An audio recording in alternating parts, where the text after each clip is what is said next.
And this week I've been driving the 2025 Lexus LC 500 Convertible. And so, I just did a coupe back in the fall. There's, not a whole lot new for 2025, but come on, whenever they send you an LC 500 Convertible, can you resist? I never get tired of this vehicle, as you've probably heard me say many times already. This thing is just automotive perfection, especially these days with so many vehicles chasing high horsepower. This 471 horsepower naturally aspirated V8 is just pure bliss. 398 pound-feet of torque is not a lot, but it sounds so good, and it's enough power to have fun on the streets. Plenty of power to have fun on the streets. 4.6 seconds there to 60. But just so much fun. Oh, man. Yeah, this thing, all right, so real quick, the things for 2025. So you have now on the bespoke option that I covered last year, which is a new thing where you can pick a la carte the options you want. Up against the hill, it's so nice.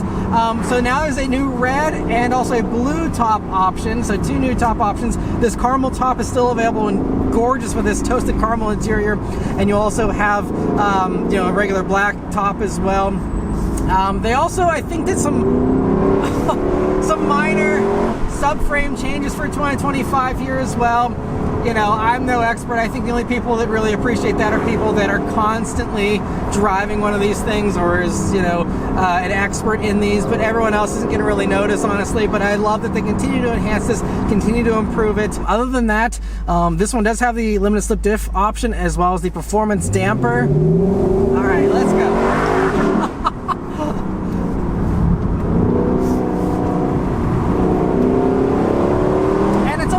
High 50s today, but we also have some new tires that I haven't seen on these before. It's Dunlop SP Sport Max. Last year the one I had with the hardtop was Michelin Pilot Sport S5 tires, so I'm not sure when or why they changed tires. There's nothing documented as far as what the reasoning was for why this one has those tires on it, but it actually does play around with you a little bit, and I do wish there was a smarter traction control system in this vehicle, because obviously this vehicle is pretty dated at this point, but it would be fun to see. I'm in the Sport Plus mode, and it still was kind of holding me back. Now I can turn off traction control, but again, it's a little bit more of a restrictive system. I'd love to see them loosen that up maybe here, if they continue to do changes to these or not. I don't know, when these are ending. I'm assuming it can't last forever here, but but I'm just happy for every new model year they announce for these things. And I love, even though it's 10-speed automatic, it's not the most responsive. It's not as snappy as the ZF 8-speed, or even Toyota's new DAT 8-speed automatic is a little bit, quicker. But, this motor, though, you got to manually shift it, because that's where you really hear it the most and really can enjoy it the most.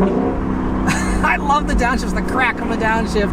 We got a school zone here we're going to go nice and slow for, but this is a good time to demonstrate that, whenever you are just cruising slowly, it does nicely quiet down. And if you want to just have a nice relaxing morning drive in this, you don't want to be hearing the roar of that V8, you can take it easy, and it's just a nice serene cruiser. But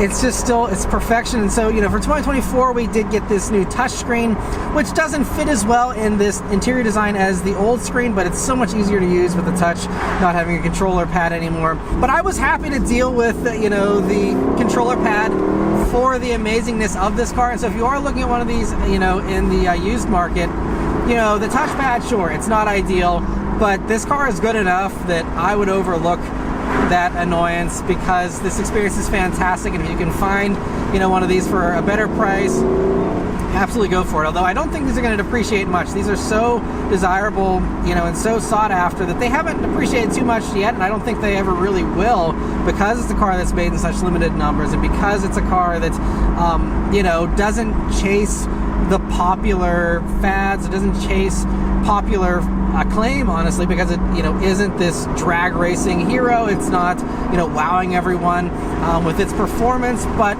it's just so good. But I think that kind of limits the appeal, but I think that's a positive, because I think, again, values of these are always going to stay high. I think it's a great investment to just buy and keep forever. It's a Lexus, so it'll run forever as well and not give you any issues, you know, hopefully in the long term there. But it's just such a fantastic combo. And yeah, that's pretty much about it. This one, as tested, is just under $111,000, which I think is honestly very reasonable. I mean, you can't even get like a base 911 for like $100,000 these days, you know. So it really, especially, you know, everything else is inflated in price, and this honestly hasn't changed its price for inflation. It seems it still is, you know, about the same price as it was 4 years ago when I reviewed one of these convertibles originally. And you can watch that video if you want to hear all the details on the LC 500 convertible. But you know, they haven't really raised prices. They could have. This could be $150,000 and I'd still say it's completely worth every penny.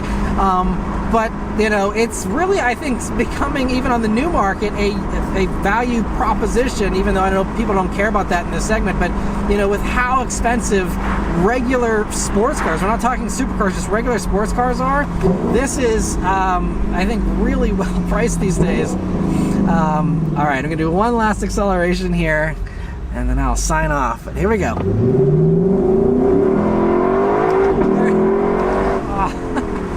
Yeah, it's so funny. It does like to spin the tires here. Oh, and I love that about it. I love the playful character. I love just everything about this thing is still perfection. And so apologies for repeating myself. There's really, you know, you can't have any new revelations in this. If you've already, you know, driven one, nothing has changed really that's, you know, a big, you know, perception shift or anything. But it still is just so fun, so fantastic. But I think that's a good thing, because it shouldn't change. I don't want it to change. I want it to stay the same with the same engine, the same looks. You know, it still looks like it's a futuristic design here all these years later, which is really just a testament to how amazing this design was and continues to be. It's going to look fantastic for the rest of time, and it's just, it's so good. Now you're future-proofing yourself here with the touchscreen.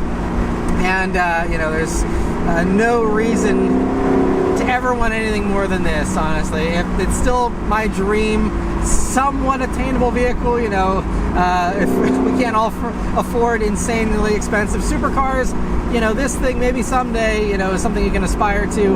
And yeah, I think it's absolutely, especially this Nori Green Pearl, this caramel interior, is about as good as it gets. It's perfect spec. I mean, there's so many nice colors for these, and so many beautiful combinations you can get, but this is definitely up there as one of the best, I think, in my opinion.